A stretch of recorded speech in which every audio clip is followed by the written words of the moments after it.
The wind howled outside our Portland suburb home, rattling the windows as I stood frozen in my cluttered bedroom. My hands trembled as I rifled through the drawer where I'd kept my visa documents.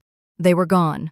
My visa, the key to my dream fellowship in Stockholm for a cutting-edge climate research program, had vanished. My flight was in 40 hours, and without that visa, my chance to escape this suffocating family and build a future of my own was slipping away. I'm Lena, 21, the middle child in a family that orbits around my younger brother, Ethan. At 18, he's the golden child, charismatic, athletic, and the pride of our parents, Claire and David. To them, Ethan's every achievement, from his basketball MVP awards to his youth group leadership, is a testament to their perfect parenting. Me, I'm the overthinker, the one who studies too hard, dreams too big, and, worst of all, dares to challenge the family's unspoken rule. Ethan shines, and I stay in the shadows. Ethan, I called downstairs, my voice tight with panic. Have you seen my visa folder? It was on my desk yesterday. He was lounging in the living room, scrolling through his phone, his latest basketball trophy gleaming on the coffee table. Nah, Lena, he said, barely glancing up. You probably lost it. You're always freaking out about something. His tone was casual, but I caught the flicker of a smirk in the reflection of the TV screen. It was the same smirk I'd seen when my college application essay mysteriously disappeared from my laptop 2 years ago, or when my research presentation slides were accidentally deleted before a school competition. Ethan wasn't careless. He was calculated. Mom, Dad, I shouted, storming down the stairs. My visa's gone. I need it for Stockholm. Mom emerged from the kitchen, her apron dusted with flour from her latest baking project for the church bake sale. Her silver cross necklace caught the light as she sighed. Lena, calm down. You probably misplaced it. You know how scattered you get. Dad, reading the newspaper at the dining table, didn't even look up. She's right. Lena, maybe this is a sign you're not ready for this whole Sweden thing. I clenched my fists, my nails digging into my palms. A sign. This is a fully funded fellowship. I was chosen out of thousands. Why can't you just be happy for me? Ethan sauntered into the room, tossing his basketball from hand to hand. Lena, maybe it's God telling you to chill. You know, stay here. Help with the youth group. Stockholm's a bit much for you. Don't you think? His voice was all fake concern, but his eyes gleamed with triumph. I turned to Mom, my voice shaking. Ethan was in my room yesterday, looking for his charger. He's done this before. The essay, the slides, none of those were accidents. Lena, that's enough. Mom snapped, her face hardening. Accusing your brother without evidence. Ethan's been picked as the new youth group leader. He doesn't have time for your paranoid theories. Ethan's eyes welled up with crocodile tears right on cue. I just want her to be okay. Mom, she's always trying to make me the bad guy. Dad folded his newspaper, his voice stern. Lena, family meeting. Now, in the living room, they sat like a jury, ready to deliver their verdict. Mom patted the couch beside her. Sweetheart, let's talk about this fellowship. It's such a big leap. Maybe it's too much for you right now.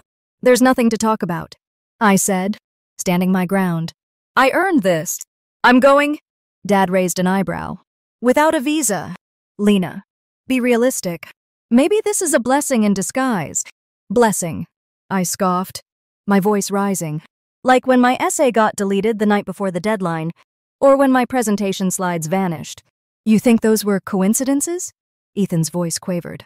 All theatrical? She's just jealous.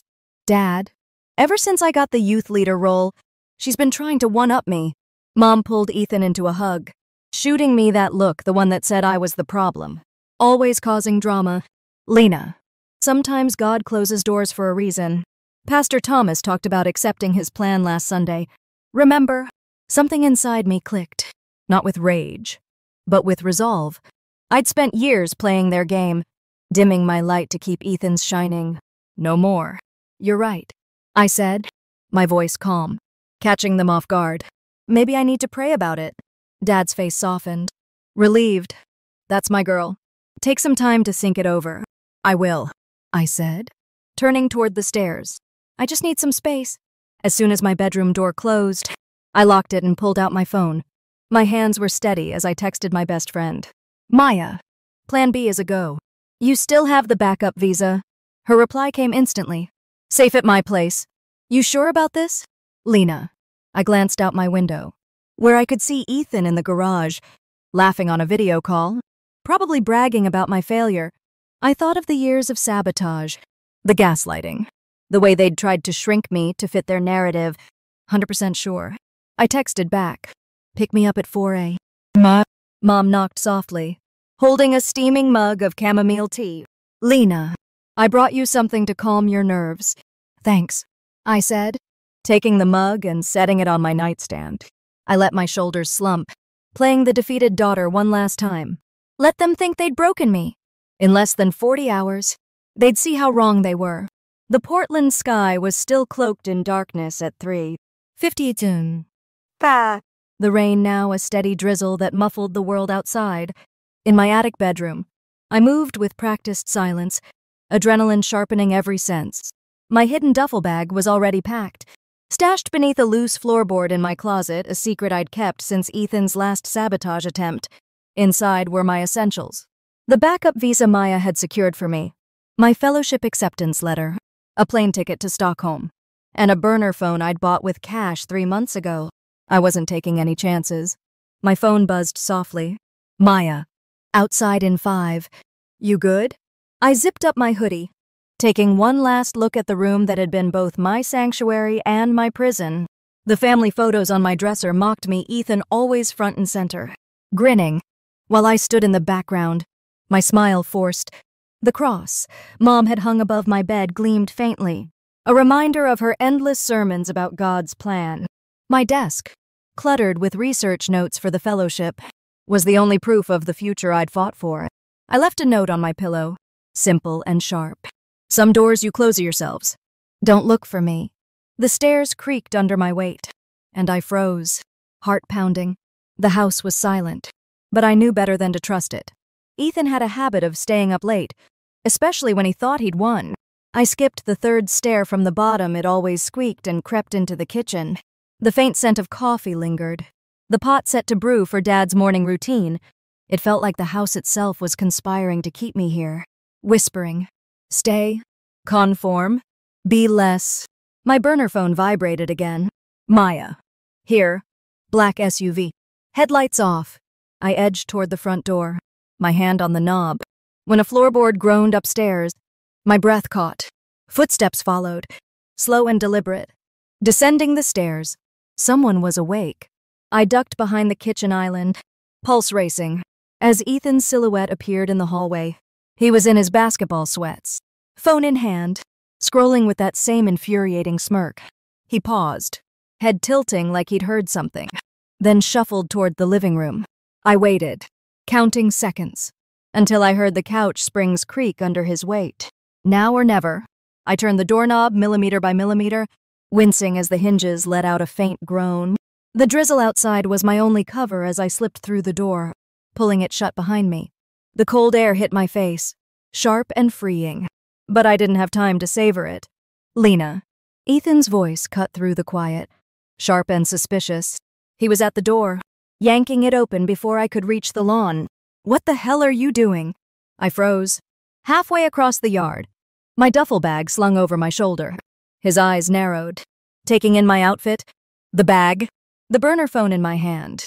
The smirk was gone, replaced by something colder realization. You're sneaking out, he hissed, stepping onto the porch. After all that drama about your visa, you think you're so smart? Don't you? Back off. Ethan, I said, my voice low but steady. I'm done with your games. He laughed, a cruel edge to it, and took a step closer. Games? You're the one playing victim. Lena. Mom and Dad are gonna lose it when they hear you're running away like some ungrateful brat. I backed toward the curb, where Maya's SUV idled in the shadows. Ungrateful. For what? Years of you sabotaging me. The essay you deleted. The slides you trashed. Or maybe the visa you stole yesterday. His face twitched. Just for a second, but it was enough. Guilt. He recovered quickly, folding his arms. Prove it. Oh, wait, you can't. Just like you couldn't prove any of it. You're just the crazy sister who can't handle me being better than you. The SUV door opened, and Maya stepped out, her silhouette tense. Lena, we gotta go. Now. Ethan's eyes flicked to her, then back to me. You're not going anywhere. He lunged forward, grabbing for my duffel bag. I twisted away, but he caught the strap, yanking hard. The bag slipped, and for a moment, we were locked in a tug of war, rain soaking us both. Let go, I shouted, planting my foot and pulling with all my strength. The strap snapped, and I stumbled back. Clutching the bag, Ethan staggered, catching himself against the porch railing. You're making a mistake, he snarled, his voice low enough not to wake the house. You think you're gonna be some big shot in Sweden? You'll crash and burn, and I'll be here, watching Mom and Dad pick up the pieces. I backed toward the SUV, my heart hammering but my resolve unbroken. Keep telling yourself that, Ethan. But this time, you don't get to win. Maya opened the passenger door, and I threw myself inside, slamming it shut. Go, I said, and she floored it, the tires squealing against the wet pavement. In the rearview mirror, I saw Ethan standing in the driveway, rain plastering his hair to his face, his expression a mix of fury and disbelief. Lights flicked on in the house. Mom and Dad were waking up. Holy shit, Maya breathed, taking a sharp turn. That was intense. You okay? I nodded, my hands shaking as I zipped the duffel bag open to check its contents. The backup visa was still there, safe in a waterproof pouch. Better than okay. I'm out? Not yet, Maya said, glancing in the mirror. They might follow us. I've got a plan. My cousin's car is parked at the 24-hour diner 2 miles from here. We'll switch vehicles? They don't know his plates. I managed a small smile. You've thought of everything. Had to, she said, her voice softening. I saw what they did to you. Lena. The essay. The slides. The way they gaslight you. When you told me about the fellowship back in January, I knew they'd try something. That's why I pushed you to get the backup visa. I leaned back in the seat, the weight of her words settling over me. 3 months ago, after Ethan borrowed my laptop and my fellowship application confirmation email mysteriously vanished, Maya had driven me to the Swedish consulate. I'd applied for a second visa in secret, using her address for delivery.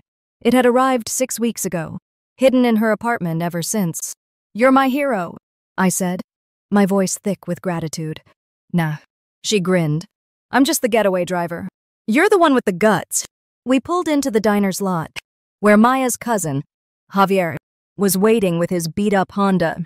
We transferred my bag quickly, the rain masking our movements. My burner phone buzzed with notifications from my main phone, which I'd left in my room to avoid tracking. I could imagine the messages. Mom's pleas, Dad's lectures, Ethan's accusations. I powered it off and slipped it into the bag. As we hit the highway in Javier's car, the city lights blurred into streaks of gold and red. The rain had stopped, and the first hints of dawn painted the horizon. You're free, Lena, Maya said, her voice quiet but certain. I watched the skyline recede, my chest tight with a mix of fear and exhilaration. Not yet, I said, echoing her earlier words, but I'm getting there. We reached the airport by 5:30 Me, the terminal buzzing with early travelers. Maya parked in the short-term lot and turned to me. You sure you don't want me to walk you to security? I can stick around. I shook my head, pulling her into a fierce hug. You've done enough. Go home. Get some sleep. I'll call you from Stockholm. Promise you'll actually enjoy Sweden and not spend the whole time plotting revenge, she said, her eyes teasing but warm. Why not both? I grinned, slinging my bag over my shoulder. Going through security felt like crossing a threshold. Each step took me further from Ethan's sabotage, Mom's manipulation, Dad's dismissal. The TSA agent scanned my backup visa without a hitch, her bored expression a stark contrast to the victory surging through me. At the gate, I finally turned on my burner phone. No messages yet. My family hadn't figured out how to reach me, but I knew it was coming. I opened my rarely used Instagram and posted a single photo, my boarding pass to Stockholm. Captioned, "Freedom is choosing your own path, no matter who tries to block it." Then I powered off the phone and watched through the terminal window as my plane taxied into view. The announcer's voice crackled over the speakers. Now boarding flight 672 to Stockholm. I stood, grabbed my carry-on, and walked toward the gate, my steps steady. Behind me lay 21 years of being told I was too much, too ambitious, too different. Ahead was everything I'd fought for. Let Ethan play the victim. Let my parents call the cops. Let them think they knew me. I was about to rewrite my story, and they wouldn't see it coming. Stockholm greeted me with a crisp autumn breeze and a skyline that shimmered under a pale September sun. As I stepped out of Arlanda Airport, the weight of Portland of Ethan's sabotage, Mom's manipulation, Dad's dismissal felt like a distant memory, yet it lingered like a bruise. My burner phone buzzed in my pocket, but I ignored it. I wasn't ready to face the flood of messages from my family, not when I was standing on the edge of everything I'd fought for. I'm Lena, 21, the middle child who dared to dream beyond the confines of my family's expectations. The Climate Research Fellowship I'd won a fully funded program at Stockholm University. One of only 10 spots worldwide was my ticket to a life where I could define myself. But even here, thousands of miles away, I could feel the pull of their narrative, trying to drag me back into the role of the difficult daughter. A woman approached me in the arrivals hall, her auburn hair tied back and a green scarf draped over her coat. Lena, I'm Dr. Karin Berg, your fellowship mentor.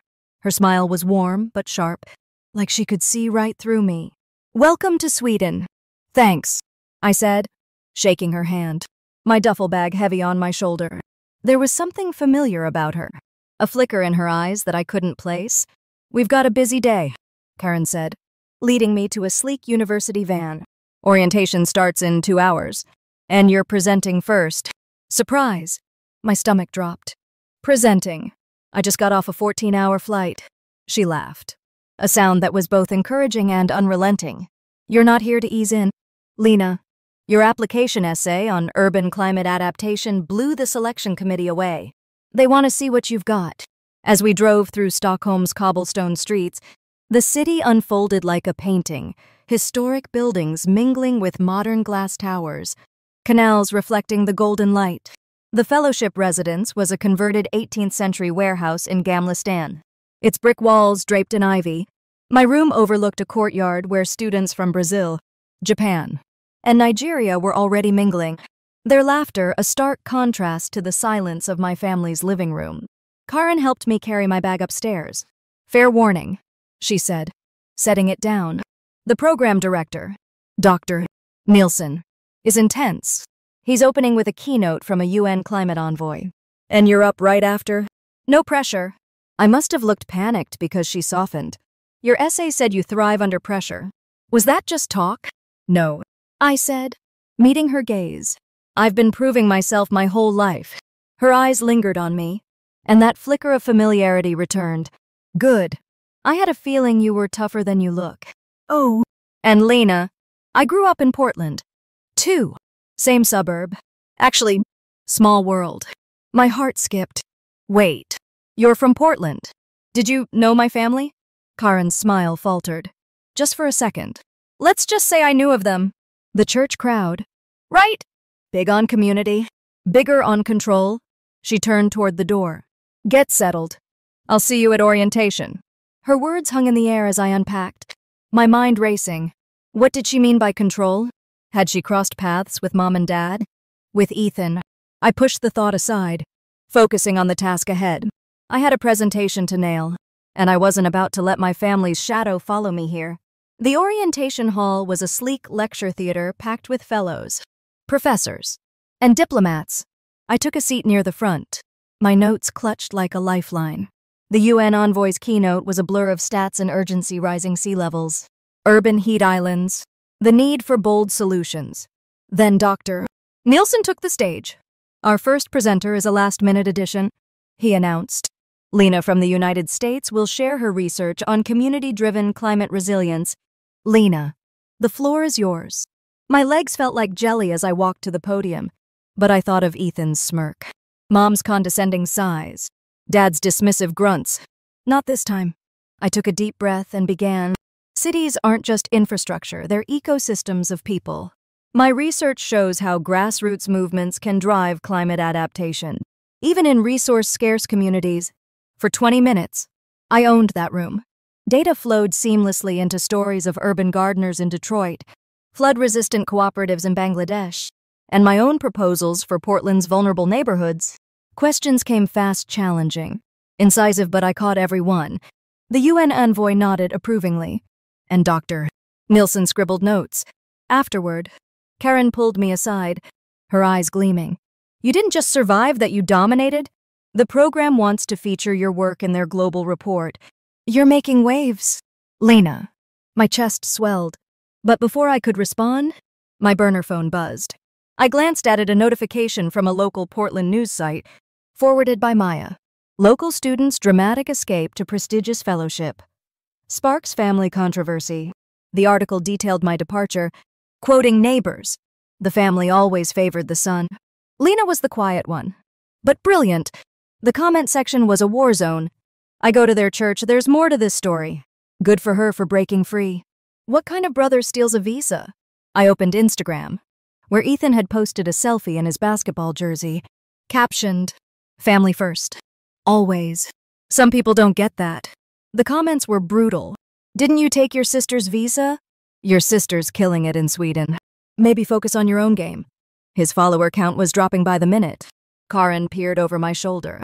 Your brother, I presume, the golden child, was, I said, my voice steady. He's losing his crown. She nodded, her expression unreadable. I saw this play out before. You know, my cousin was part of your parents' church youth group. Years ago, she wanted to study abroad. 2. Your mom, let's just say she didn't take it well, called it selfish. My cousin never left. I stared at her, the pieces clicking. That's why you knew about the control. Partly, Karen said. But I also read your application essay. You didn't just write about climate, you wrote about resilience. About surviving systems that try to hold you back. I knew you'd make it here. My phone buzzed again. A text from Maya. Your mom's freaking out on the church Facebook group. Posted about praying for your return. Ethan's youth group kids are asking questions. It's a mess. I imagined Mom's frantic typing, Dad's silent fury, Ethan's crumbling facade. For years, they'd painted me as the problem, too ambitious, too defiant. Now the world was seeing the truth. Karen handed me a tablet. Check your email. The program's PR team wants you for an international promo video. Filming starts tomorrow. I opened my inbox, and there it was. An invitation to speak at a UN climate conference in Geneva next month. My hands shook as I realized what this meant. Back in Portland, my family would have to watch me succeed.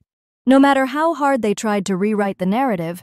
That night, I sat in the courtyard with other fellows, sharing stories over steaming mugs of glug. For the first time, I felt seen, not as the difficult daughter, but as Lena, researcher, dreamer, survivor. My phone lit up with a news alert. Portland student named rising star in global climate research. Karen appeared, holding 2 glasses of sparkling cider. Congrats, she said, clinking her glass against mine. But you might want to check your email again. The program director had written, your presentation was exceptional. We'd like you to lead a panel at the Geneva conference. International press will be there. I pictured Ethan's face when he saw the news. Mom and Dad scrambling to explain why they'd never mentioned my achievements. To new beginnings, I said, raising my glass. Karen smiled. To rewriting the story. Under Stockholm's starry sky, surrounded by people who valued my light instead of trying to dim it. I felt something shift. This wasn't just about escaping anymore. It was about becoming who I was meant to be. My phone buzzed one last time, a text from Mom. Lena, please come home. We're worried. I turned it off and rejoined the group, where someone was proposing a midnight walk along the waterfront. Let them worry. Let them watch. I was done living in their shadow. The Geneva conference hall buzzed with anticipation, its high ceilings and glass walls amplifying the energy of the gathered diplomats, scientists, and journalists. I stood backstage, my hands steady despite the weight of the moment. In less than 10 minutes, I'd address the UN Climate Action Summit, not just as a fellowship recipient, but as a voice for grassroots resilience. My presentation was polished, my slides flawless, but I carried something else today, a file of evidence that would shatter my family's carefully curated facade. I'm Lena, 21, The middle child who escaped a family determined to keep me small. A month into my climate research fellowship in Stockholm, I'd found my place among scholars who valued my ideas, not my compliance. But back in Portland, my family, mom, dad, and my golden boy brother, Ethan, were scrambling to salvage their reputation as my success cast a spotlight on their sabotage. My burner phone buzzed in my pocket. A text from Maya. Ethan just posted a video. He's apologizing. It's a train wreck. Check it? I hesitated, then opened Instagram. Ethan's latest post was a tearful selfie in his church's youth group room, his voice quavering. "I've made mistakes," he said, eyes downcast. "I never meant to hurt Lena. I just wanted to protect our family.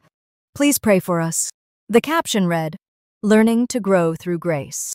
The comments were merciless. "Protect the family by stealing her visa. This is damage control, not an apology. Your sister's speaking at the UN, and you're crying for likes." His follower count, once in the thousands, was hemorrhaging. I closed the app, a mix of satisfaction and exhaustion washing over me. Ethan's act wasn't working anymore. Dr. Karen Berg, my mentor, appeared beside me, her green scarf a familiar anchor. "Ready?" she asked, adjusting my lapel mic. The room's packed. BBC, Al Jazeera, you name it. "Ready," I said, clutching my tablet. "But I'm adding something to the presentation." Her eyes narrowed, catching the edge in my voice. "Something personal. Something true," I replied. "They've lied about me for years. Today, they learn what happens when you underestimate me." Karen's expression softened. But there was a glint of something else, pride, maybe, or recognition. "I told you about my cousin, didn't I? The one your mom shamed for wanting to study abroad. She never got her moment. You're getting yours. Make it count." The memory of Karen's revelation in Stockholm hit me again. Her cousin, Sarah, had been part of my parents' church youth group in the 90s. When Sarah won a scholarship to Paris, Mom, then a youth group volunteer, had called her selfish and rallied the church to guilt her into staying.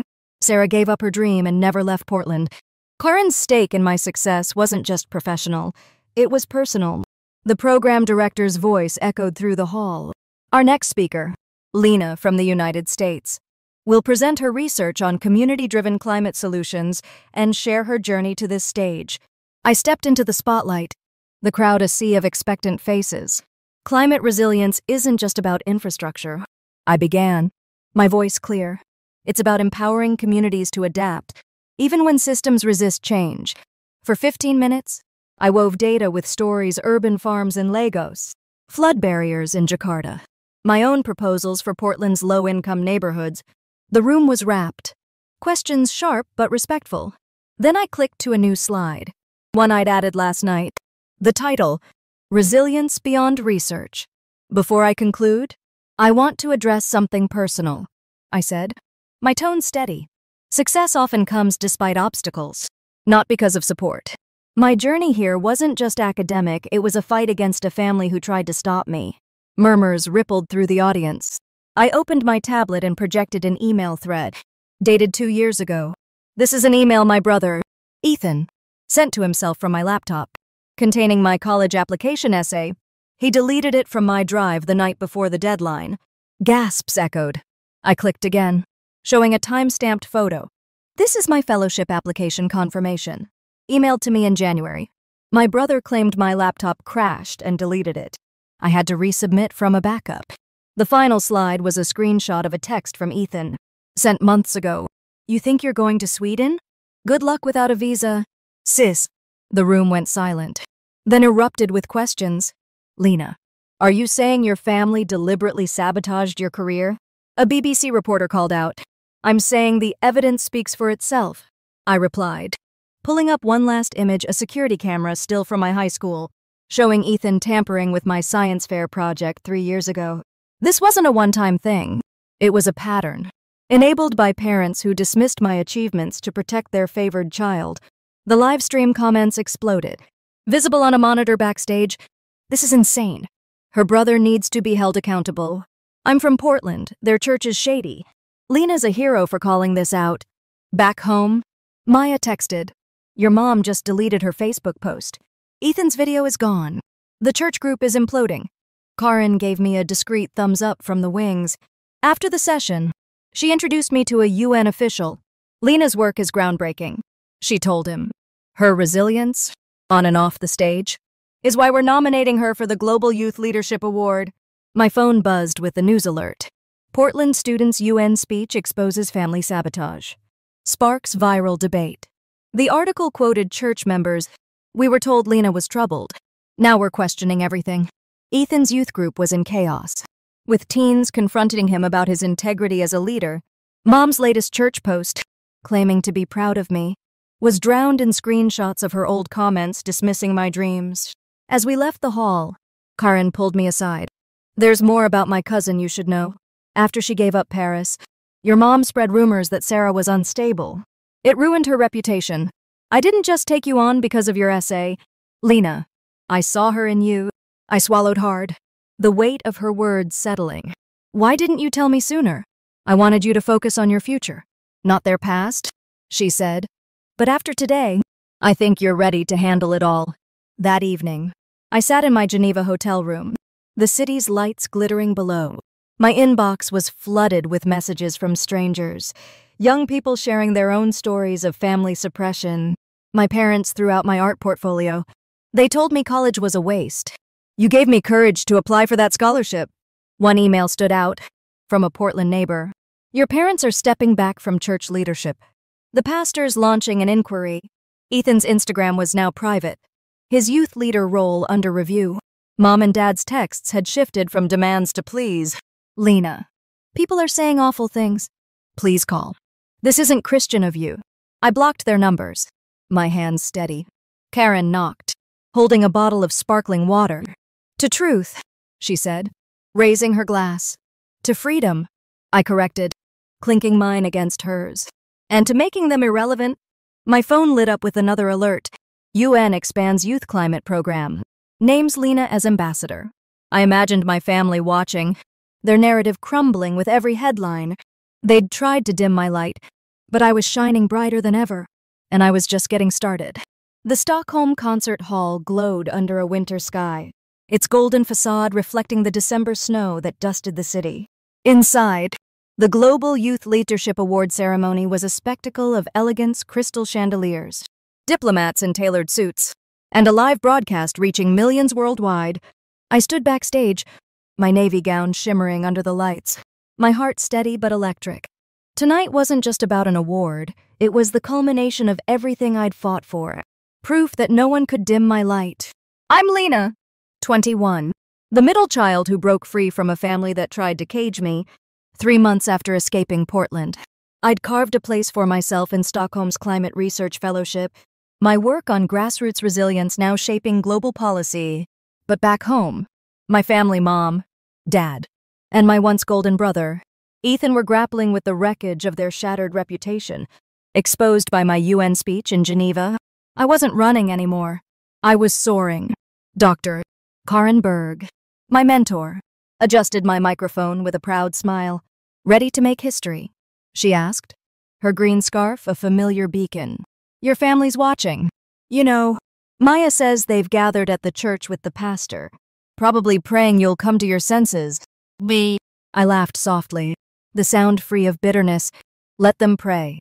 I'm done carrying their guilt. Karen's eyes softened, recalling her cousin Sarah, whose dreams had been crushed by my mother's judgment years ago. You're not just doing this for you, she said. You're doing it for every kid like Sarah, like me, who needed someone to show them how to fight. The program director's voice boomed through the hall. Tonight's Global Youth Leadership Award recipient has redefined resilience. Please welcome Lena. The applause was deafening as I stepped onto the stage, the spotlight warm against my skin. I thought of every sabotage, Ethan's stolen visa, my deleted essay, my trashed science fair project. I thought of Mom's sermons, Dad's dismissals, the years I'd been told to be less. Not tonight. Leadership isn't born in comfort. I began, my voice steady. It's forged in resistance. My journey started not with a dream, but with a backup visa, hidden from a family who thought my ambition was a sin. Laughter rippled through the crowd, warm and knowing. We talk about climate resilience, but personal resilience is just as critical. It's surviving love that feels like control. Praise that lifts one child while crushing another. I paused, letting the words settle. My brother stole my visa to keep me from this stage. My parents called it God's will. But here's what they missed. Sometimes love isn't love at all. It's fear dressed up as protection, and it thrives on keeping you small. The cameras panned across the audience, UN officials, youth activists, a Nobel laureate, all leaning forward. To every young person told to dream smaller, to stay in their place, I continued. Your potential isn't a threat. It's a gift. You don't have to dim your light to make others comfortable. The applause built into a standing ovation, camera flashes lighting up the hall. Backstage, Karen gave me a nod, her eyes glistening. My burner phone buzzed silently in my clutch. A text from Maya. Your mom's crying in the church livestream? Ethan tried to post a response, but his account got suspended. You're trending globally, Lena Shines. I stepped off the stage to a flood of congratulations, but my mind drifted to Portland. Maya's updates painted a vivid picture. Mom's desperate church posts unraveling under scrutiny. Dad skipping his men's prayer group. Ethan's youth leader role officially revoked. Their perfect family facade was dust, and they had no one to blame but themselves. At the reception, Karen introduced me to a UN climate director. Lena's research is reshaping urban policy, she said. We're offering her a permanent role after graduation, full diplomatic status. I shook the director's hand, my chest swelling. My parents had insisted I'd never survive outside their bubble. Now I was building a career they couldn't comprehend. My phone lit up with the news alert. Stockholm Award recipient, Lena, named Voice of a Generation. The article quoted my speech, alongside messages from young people worldwide. My family burned my college applications. Lena gave me courage to reapply. I'm the black sheep, too. Thank you for showing us we can fly. Then I saw Ethan's latest attempt, a private message from a new account. Slipped through before his suspension. Lena, I was wrong. I'm sorry? Can we talk? I stared at the words, my thumb hovering over the reply button. For years, I'd craved an apology, some sign they saw me. But this wasn't remorse, it was desperation. A last grasp at control as his world collapsed. I deleted the message, my heart light. His growth wasn't my burden anymore. Karen found me on the balcony, the Stockholm skyline sparkling below. Your phone's been buzzing nonstop, she said, handing me a glass of champagne. Your aunt called the program office. Your parents are taking a sabbatical from church to heal. A translation. They can't handle the gossip. I laughed, the sound freer than ever. And Ethan lost his scholarship to that basketball camp, she said. Turns out, his coach didn't appreciate the character concerns. Karma doesn't take prayer requests. We clinked glasses. To the black sheep, Karen said. To never looking back, I corrected. The champagne crisp against my lips. The next morning, I opened my laptop to an email from the UN director. We're expanding your speaking tour Asia, Africa, Latin America. Your story is a movement. Another email caught my eye. From an unknown sender. I saw your speech. I'm leaving for college tomorrow. Despite my parents' threats, I got a backup plan. Just like you. Thank you, I smiled, remembering the rush of freedom on that flight to Stockholm. Keep shining, I typed back. The world is bigger than their fears. Later, I walked through Gamla with my fellowship cohort, their laughter wrapping me in a warmth I'd never known at home. They were my family now, Karen, who saw my strength. Maya, who drove me to freedom. These scholars, who celebrated my light. My phone buzzed one last time, a voicemail from Dad. Lena, we saw the news. We just want to talk. I deleted it without listening. Their words couldn't reach me anymore. I was done performing for their approval, done shrinking to fit their story. Below, Stockholm's canals reflected the dawn, each ripple a possibility, a future unbound by their limitations. As we reached the waterfront, someone proposed a group photo. I stood in the center, my smile unforced, my gown catching the light. The camera flashed, capturing not just a moment, but a truth. I wasn't the difficult daughter, the black sheep, the failure. I was Lena, researcher, leader, survivor, and my light was just beginning to shine. The Nairobi skyline glittered under a warm March evening in 2028, its modern towers blending with the vibrant pulse of the city. I stood on the balcony of the UN Environment Program headquarters, my silk dress catching the breeze as I prepared to address the Global Climate Resilience Summit. At 24, I was no longer just Lena, the middle child who fled Portland's shadows. I was Dr. Lena Harper, UN Climate Ambassador. My research on community-driven adaptation now a cornerstone of international policy. Tonight's keynote would launch a $500 million fund for urban climate projects. Inspired by my work, my phone buzzed with a message from Dr. Karen Berg, my mentor and friend, who was in Stockholm finalizing her own research institute. "You're about to change the world again. Proud of you," I smiled, thinking of the journey that brought me here, escaping my family's sabotage, defying their narrative, building a life where my light could shine unbound. Portland felt like a lifetime ago, but its echoes still lingered, faint but persistent. Back in 2025, my Global Youth Leadership Award speech had gone viral, exposing my brother Ethan's theft of my visa and my parents' complicity. The fallout had been swift. Ethan lost his youth leader role. Mom and Dad retreated from church leadership, and their perfect family facade crumbled under public scrutiny. I'd blocked their numbers, choosing a new family, Karen. Maya, my fellowship cohort who celebrated my ambition instead of suppressing it. But time has a way of unearthing buried truths. And tonight, I'd face a piece of my past I hadn't expected. The summit hall was a sea of delegates from 80 countries, their applause warm as I took the stage. Resilience isn't just about surviving. I began, my voice carrying the confidence of years. It's about thriving in the face of resistance, whether from climate crises or systems that demand you stay small. I shared stories of Nairobi's rooftop gardens, Mumbai's flood cooperatives, and my own path from a sabotaged visa to this podium. The crowd hung on every word, their questions sharp but inspiring. As I stepped off stage, a UN aide approached, her expression hesitant. "Dr. Harper, there's someone here to see you. She says she's your mother." My heart stuttered. "Mom?" Here. I'd had no contact with my family in 3 years. Not since I deleted their voicemails begging for reconciliation. "Where is she?" I asked, my voice steady despite the churn in my stomach. "In the lobby," the aide said. "She's alone." I found Mom standing by a window, her once impeccable posture slumped, her cross necklace replaced by a plain scarf. Claire Harper looked older, her face etched with lines I didn't recognize. She turned, her eyes meeting mine, and for a moment, I saw the woman who'd dismissed my dreams, who'd hugged Ethan while scolding me, but there was something new: regret, raw and unguarded. "Lena," she said, her voice trembling. I had to see you. You're everywhere news. TED Talks. This summit, I didn't know how else to reach you." I crossed my arms, keeping my distance. "You flew to Nairobi to ambush me. Why now?" She flinched, clutching her purse. "We've lost everything. Lena. The church. Our friends. Our standing. People still talk about what happened, your speech. The visa. They call us hypocrites. Your father, he hasn't been the same. He stopped going to prayer group. And Ethan," her voice broke, "he's not the boy we raised?" I raised an eyebrow, unmoved. "The boy you raised stole my visa, deleted my essay, ruined my science fair project. You enabled him. What did you expect?"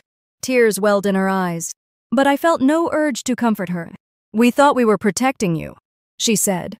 "We thought Ethan needed us more, that your strength meant you could handle it. We were wrong. I see that now. 3 years too late," I said, my tone cold. "You didn't come here to apologize, Mom. You came because you're drowning in the mess you made." She shook her head, pulling an envelope from her purse. "This is from Ethan. He's been in therapy. Lena. He wrote this a year ago but couldn't send it. I promised I'd try."